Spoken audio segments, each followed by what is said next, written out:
Le monde d'après, idéalement décarboné, ne peut pas ressembler au monde d'avant. Ça fait 3/4 d'heure, vous nous l'expliquez.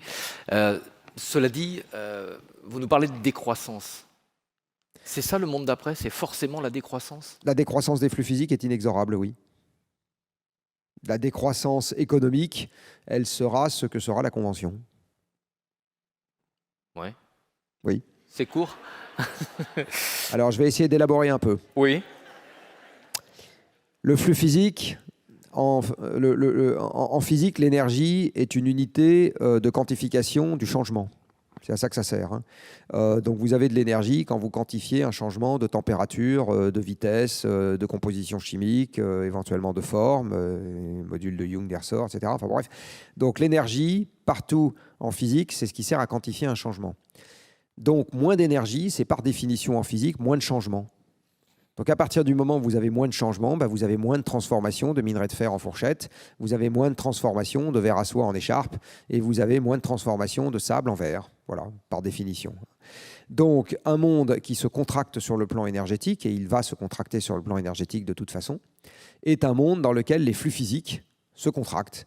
Alors après, vous pouvez décider qu'on valorise chaque année le verre le double de l'année précédente, auquel cas ça ne pose pas de problème d'avoir un PIB croissant, mais ça ne, pour autant, fera pas plus de verre par personne. Je vais vous prendre un exemple issu de l'actualité très récente. La grande distribution, ça fait maintenant un peu moins d'un an qu'elle voit à la fois les achats augmenter en valeur et les achats diminuer en volume. Bon, c'est un effet de l'inflation, hein. Bon. On pourrait très bien décider qu'on arrête de corriger l'inflation. C'est-à-dire qu'un poulet qui a passé la grippe aviaire, eh ben, il ne vaut pas le même prix qu'un poulet qui n'a pas passé la grippe aviaire. Ce n'est pas le même produit. D'accord ? Ce n'est pas le même produit, puisque l'un a passé la grippe aviaire et pas l'autre. Et donc, c'est normal qu'il ne va être pas le même prix. D'accord ? Donc, il n'y a pas lieu de corriger de l'inflation. Si on fait ce genre de choses, on peut avoir un PIB indéfiniment croissant avec un approvisionnement énergétique indéfiniment décroissant. Mais ça fait quand même moins de poulet. Donc, si ce que vous voulez compter avec le PIB, c'est les choses vraies, les choses qui se touchent, qu'il s'agisse de produits ou de services qui se touchent. Par exemple, un colloque, c'est un service qui se touche. Il faut une salle, il faut que les gens viennent, il faut des moyens de transport, etc. C'est un service qui se touche. Eh bien, si vous voulez avoir, si vous avez une baisse de l'énergie, la quantité de produits qui se touchent et de services qui se touchent, vous en aurez quand même moins. Voilà. Est-ce qu'on va y échapper? Pas plus que vous n'allez échapper à votre vieillissement, et moi au mien. J'avais prévu de vous demander si vous étiez optimiste ou pessimiste pour l'avenir. C'était ma dernière question, elle était écrite, noir sur blanc, mais j'ai un peu peur de la réponse. Eh bien, je pense que la réponse... Non, il faut la poser. Je pense que la réponse, c'est que vous avez plus de chances d'être optimiste si vous êtes réaliste. Dit autrement, si aujourd'hui on vit dans le déni, je pense qu'on accroît la probabilité de devenir pessimiste dans pas très longtemps, si on ne l'est pas déjà. Donc si on veut être... Qu'est-ce que c'est qu'être optimiste finalement?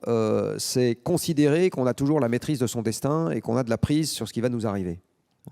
Eh bien, la prise sur ce qui va nous arriver, c'est plus facile si vous êtes réaliste que si vous n'êtes pas réaliste. Je reprends l'exemple de votre vieillissement. Ouais. Quand mon âge vous aurez, eh bien, à ce moment, si vous fixez des défis à la hauteur des possibilités de votre carcasse, vous avez plus de chances d'y arriver que si vous vous fixez des défis à la hauteur des possibilités de votre carcasse quand vous aviez 20 ans. Ouais. D'accord ? Et vous aurez quand même une vie plus sympa si vous fixez des défis que vous relevez que si vous fixez des défis pour lesquels vous vous plantez. Bon. Donc vous voyez bien qu'un peu de réalisme, ça peut aider à être optimiste. Et je pense qu'en ce qui concerne le sujet que je viens d'évoquer, c'est exactement ça qu'il faut avoir. Donc il faut avoir du réalisme. Alors le réalisme au début c'est un peu désagréable parce que ça oblige quand même à abandonner un certain nombre de croyances et un certain nombre de méthodes. Aujourd'hui, je reprends l'exemple de l'économie, on a quand même une capacité à piloter notre avenir pour les retraites comme pour le reste en pensant qu'on va pouvoir dériver des chiffres économiques passés, les chiffres économiques futurs en faisant l'économie, pardon de la répétition, du raisonnement physique sous-jacent. Ça, c'est le plus sûr moyen de se planter et de devenir pessimiste. Voilà, donc il faut arriver à trouver d'autres modes de raisonnement qui repasse par les réalités physiques de ce monde. Et c'est comme ça qu'on a une petite chance de devenir optimiste. Merci beaucoup, Jean-Marc Jancovici.